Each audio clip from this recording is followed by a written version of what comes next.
Hi folks, I'm Matt, and the missus made me wear pink.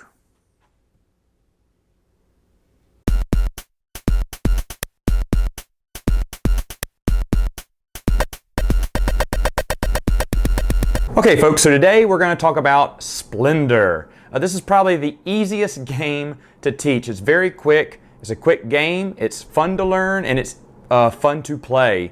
The setup is very simple, as you see here. We have some jewels here. We have onyx, diamonds, emeralds, rubies, sapphires, and joker's gold. And I'll explain how that comes in. It's kind of like the wild card. It can signify any of these jewels. And you also have 3 decks that you shuffle out and lay 4 cards each out of each of those decks out.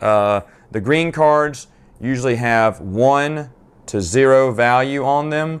The yellow cards have a little bit mid-card value on them, and the blue have the most expensive value on them. And I'll get to what the values mean in a minute. Also, I have some royalty here. Now, depending on how many players, this is a 2 to 4 player game. 2 players would get 3, 3 players would get 4, 4 players would get 5 royalty. But I'm just setting that out for now. Pretend we're playing a 2-player game. And, well, if we were playing a 2-player game, you start off with 4 of each jewel. And if you're playing a 3-player game, you put more. If it's a 4-player game, you put them all on there.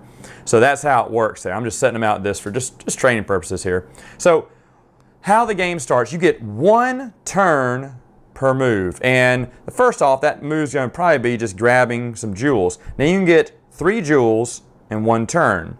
Now you can get one of any one of these 3 jewels, or you can get, mess that up, you can get 2 of 1 jewel, but only if there are at least 4 jewels in the stack. If there are 3 or 2 jewels in the stack, you may not grab 2. Let's say in this case we're playing a 4-player game and I want to grab 2. I grab 2 emeralds and that's it. I can't get a 3rd one because I got 2 of the same one. So it's either 3 different kinds or 2 of a pair, as long as there's more than 4 in the stack. That's hard to do, of course, on a 2-player game.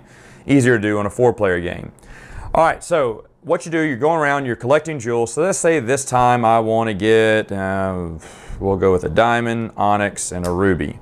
All right, so there you go, that's my turn. We go around again, and this time I want to get, let me see, what do I have here? All these. How much does this cost? Well, it costs me 1 diamond, 1 emerald, 1 ruby, and 1 onyx.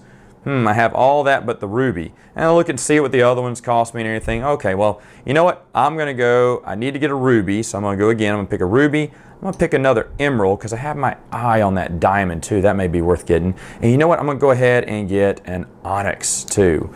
All right, so I have these cards here. So on my next turn, let's say no one buys anything. I want to buy this sapphire mine. So I pick it up. Let me see. It's 1 diamond, as we see.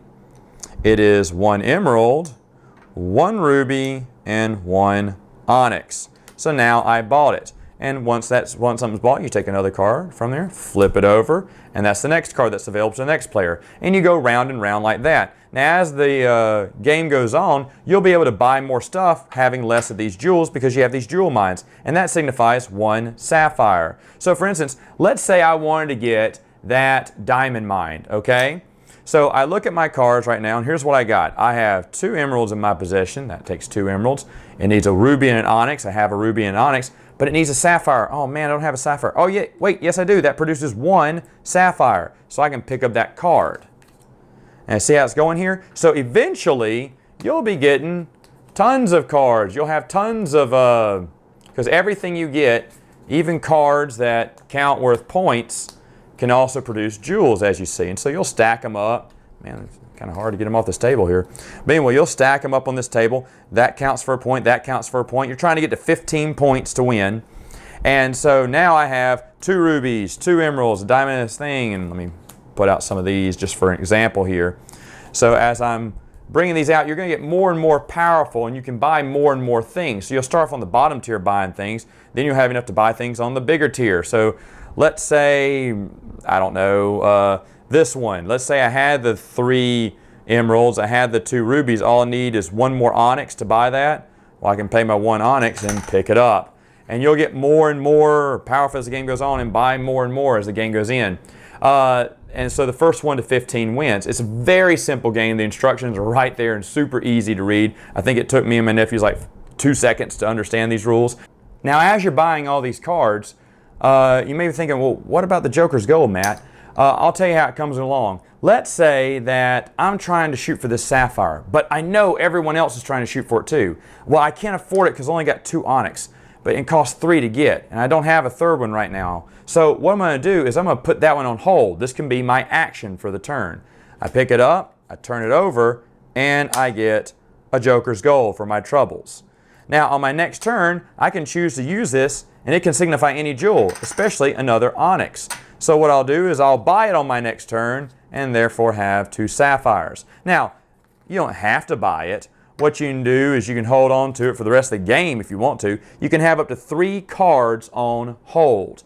But after that, you have to at least turn one over and buy one if you want to put anything else on hold. Like I said, this is very strategy-wise, because if I see we're both going after one of the big numbers here, or the mid numbers, and I figure it out, but I really want it first, on my turn, I'll put it on hold. And it's so fun to see people go, dog it, I wanted to get that card.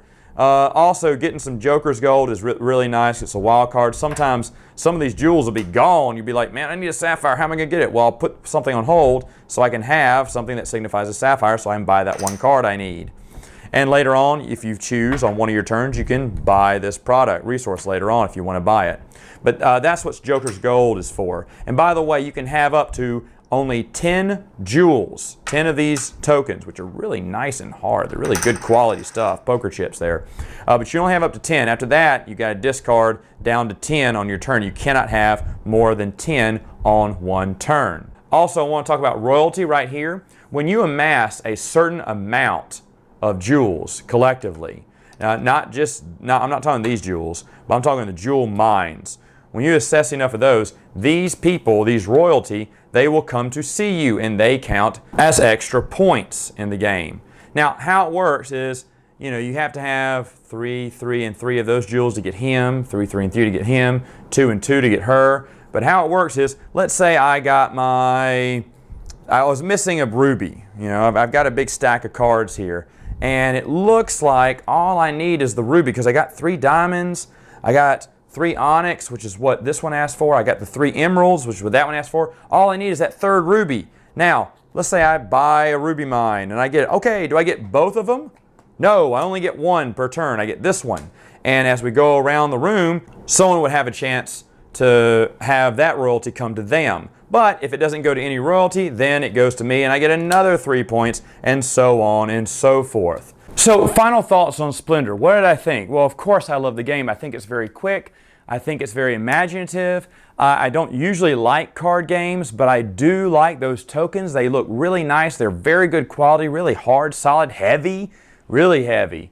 And I guess something about it just attracted me. The first time I played it was at a board game cafe in Columbus, Ohio, and I said, man, this is a really cool game. And me and my buddy kept thinking about it, and we talked about it the next day, and the whole week of Gen Con I was thinking about it, and the last day at Gen Con I was going to go buy it, but it sold out. So I just got online instead. And I'm glad I did, because my nephews love this game. They really love it. They ask for it all the time. It's one of their favorite games to play. And I love it too, because it's very easy to teach, it's very easy to learn, and everyone has a good time. It's a nice filler game if you're waiting for that last person who is always late to get there.